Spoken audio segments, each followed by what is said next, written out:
Yesterday, Wednesday, a state board rejected the Times Square casino bid from JayZ in Roc Nation and those companies that I mentioned. Did I lie? Did I not tell you them crackers was not finna get JayZ no damn casino in New York City?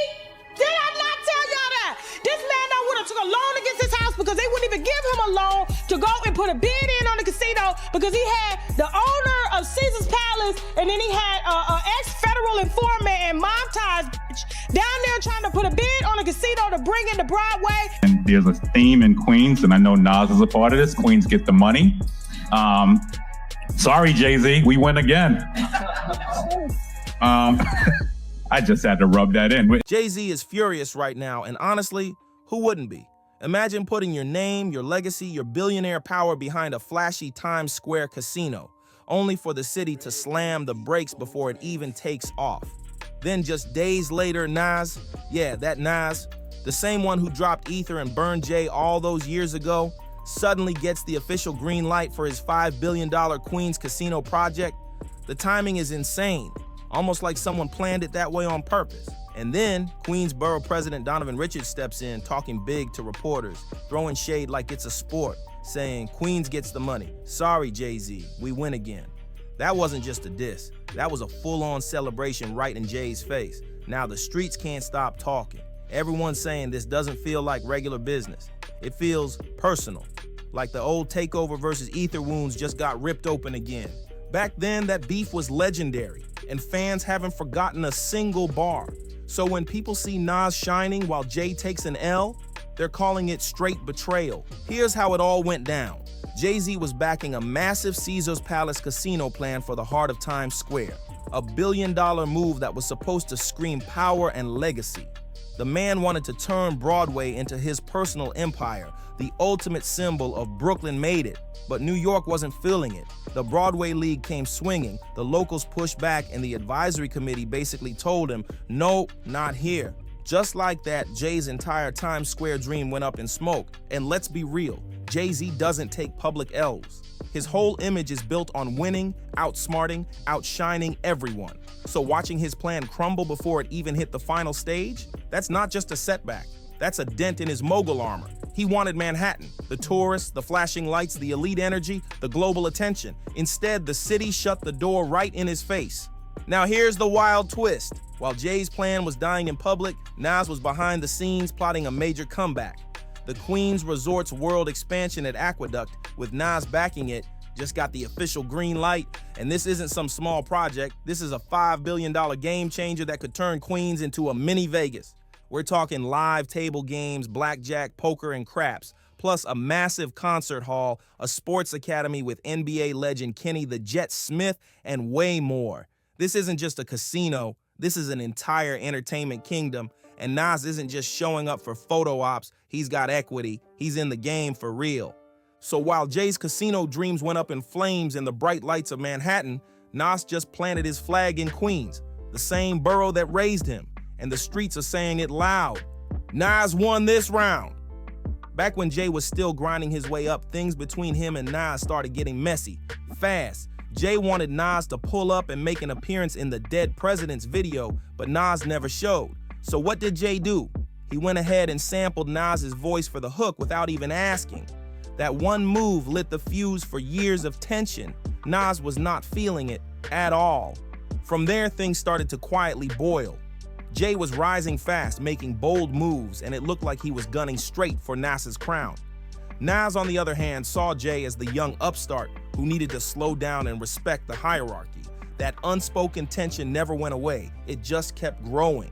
As time went on, Jay made a habit of trying to outshine Nas, dropping hit after hit, flexing like he was untouchable. But every time Jay thought he had the last word, Nas would reappear at just the right moment, reminding everyone that he wasn't going anywhere. But when Biggie passed away, everything changed. The energy in New York shifted. The throne was wide open, and both Jay and Nas knew it. After Biggie's death in '97, the whole city was asking one question: who's the next king of New York? That's when the tension between them turned from subtle to full-blown competition. Jay saw himself as the rightful heir. He was dropping consistent albums, making business moves, connecting with power players, and building his empire brick by brick. Meanwhile, Nas already had that chosen one status, but his recent albums weren't hitting like Illmatic. Whispers started floating around that Nas had lost his touch, and Jay wasn't exactly shutting those whispers down. He was feeding them. On his track, Where I'm From, Jay started slipping in slick subliminals, basically positioning himself as the new king of New York. Nas wasn't about to let that slide. He fired back with bars on We Will Survive, hinting that Jay was trying too hard to take Biggie's spot. The city loved it. The drama was everywhere. Soon it was Brooklyn versus Queens, Jay versus Nas, the hustler turned mogul versus the poet from the projects. At that point, it stopped being about music. This was about legacy. Who truly held the spirit of New York in their hands? And then came 2001, the year everything exploded. Jay stopped playing nice and dropped Takeover live at Summer Jam. He called Nas out by name, claiming Nas only had one classic album and that his career was basically done. The crowd went crazy. For a moment, it looked like Jay had the crown locked down. But then, Ether dropped. And wow, Nas didn't just clap back, he torched everything. He went straight for Jay's credibility, his looks, his reputation. Line after line with no mercy. Fans couldn't believe how raw it was. The impact was so big that Ether literally became slang for destroying someone beyond repair. That's how powerful that track hit. Now, with this whole casino mess going down, people are saying it's giving Ether Part 2 vibes, and they're not wrong. The pattern is way too familiar.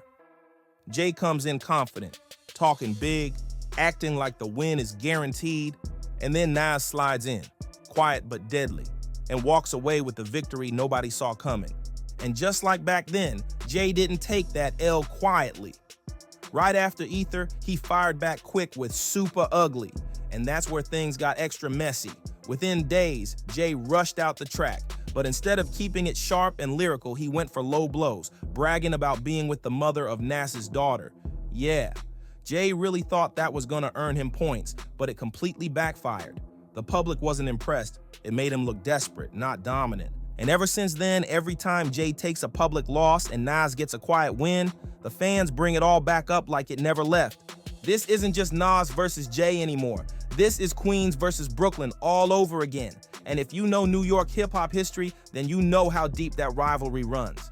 Brooklyn's always been the flashy borough. Bright lights, big money, major power moves. That's JayZ, that's Biggie, that's the Barclays Center, all about dominance, image, and prestige.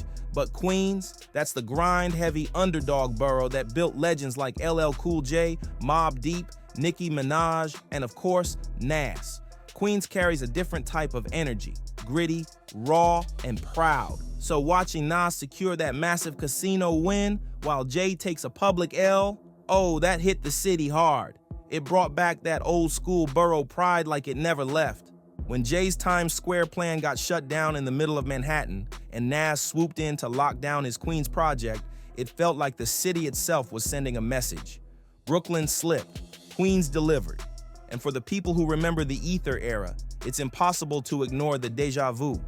It's like history's looping right in front of our eyes. And once again, Queens is getting the last laugh. And that's exactly why this one cuts deep for Jay. It's not just about Nas winning, it's where and how he won.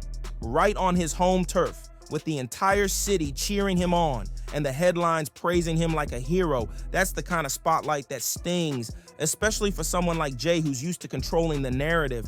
And let's be real, Jay never forgets when someone embarrasses him in public. That pride runs deep. So maybe this next round between them won't happen in the studio or on a stage. Maybe it's moving into a whole new arena. Business moves, billion-dollar deals, and boardroom battles. Because one thing's for sure, the rivalry isn't dead. It's just evolving.